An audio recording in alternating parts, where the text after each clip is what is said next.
In this video I'm going to play you examples of the most common trumpet mutes. I'll look at them from an orchestration point of view and include some examples from Ravel and Gil Evans. These are real recorded examples from my pal Fredrik Erlandsson. Be sure to check out his channel. Thanks Fredrik! Throughout, I'll be using this melody which I adapted from the bridge of the jazz tune Moon and Sand.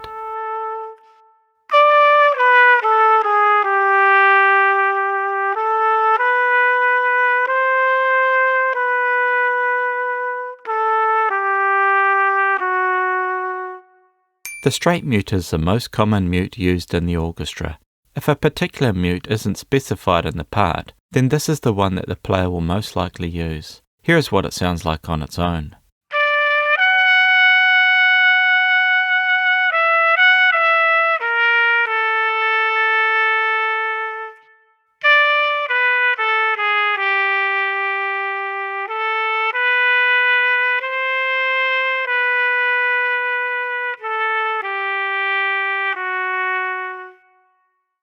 It has a slightly metallic quality, which helps it to cut through the musical texture. Be aware that when you use a mute, the volume of sound will drop quite a bit compared to an open trumpet. This can be really helpful when pairing the muted trumpet with winds and strings, but it can also be easily drowned out by an ensemble as well. A famous example of this mute is of course from Ravel's Bolero, where he doubles the flute and muted trumpet in octaves. I've talked about the amazing combination of trumpet mutes and flutes before in a previous video. Check it out if you haven't seen it.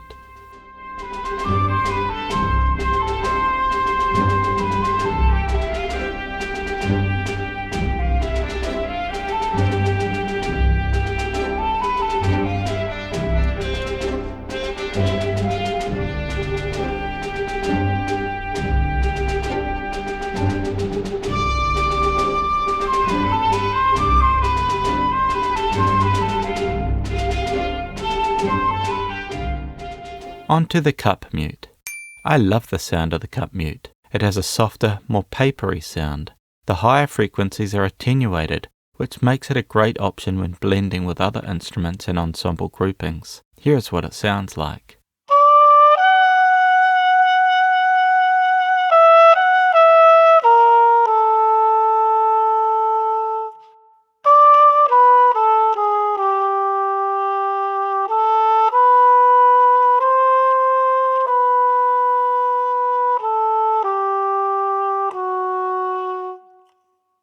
You can get a really nice old school sound when you harmonize trumpets with cup mutes.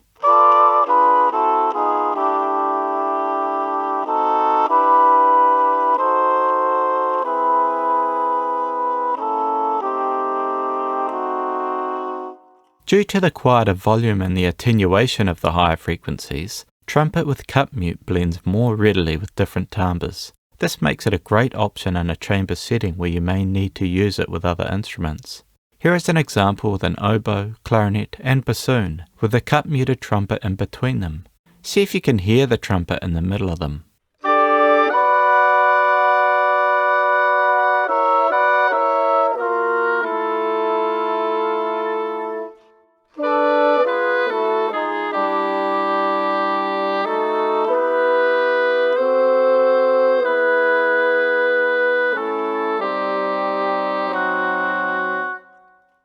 And now here's the same example with an open trumpet.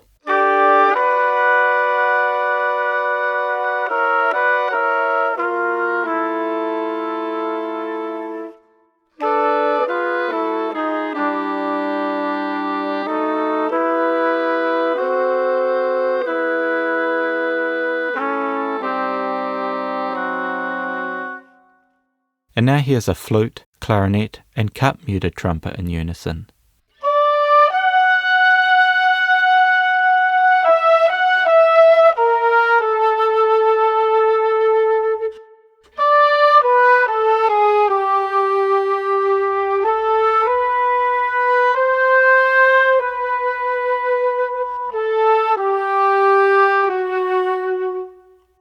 On to the Harmon mute. This mute comes with a stem, which is sometimes asked for, but typically it's played without the stem. The Harmon mute has a more metallic and thinner sound than the straight mute, but it's a little more complex as it changes sound throughout the range. Miles Davis utilized this quality very well by contrasting the biting, metallic higher range with its warm, glowing lower range. In the example, pay attention to the change in character throughout its range. By the end of the example, the Harmon muted trumpet adds a glowing quality to its metallic edge.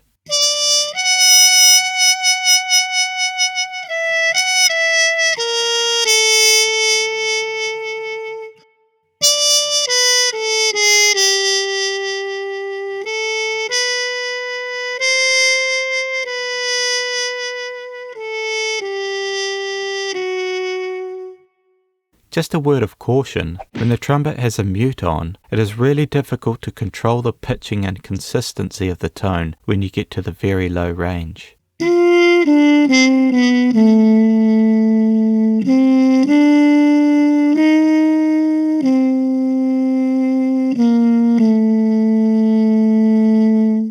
The Harmon mute and straight mute are great when you need an alluring colour and work great in surprising moments. Here's an example voicing from Gil Evans' arrangement of "Bess You Is My Woman Now" with the flutes above the muted trumpets. It's a wonderfully distinctive and bright combination.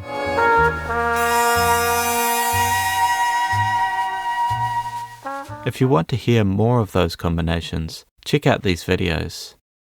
Now on to the bucket mute. The bucket mute wraps around the front of the trumpet, so it doesn't change the character as much as some of the other mutes.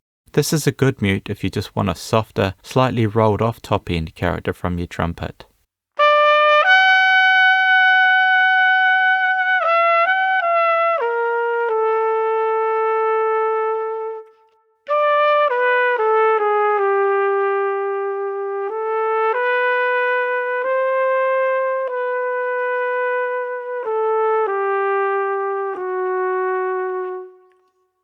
And that's it.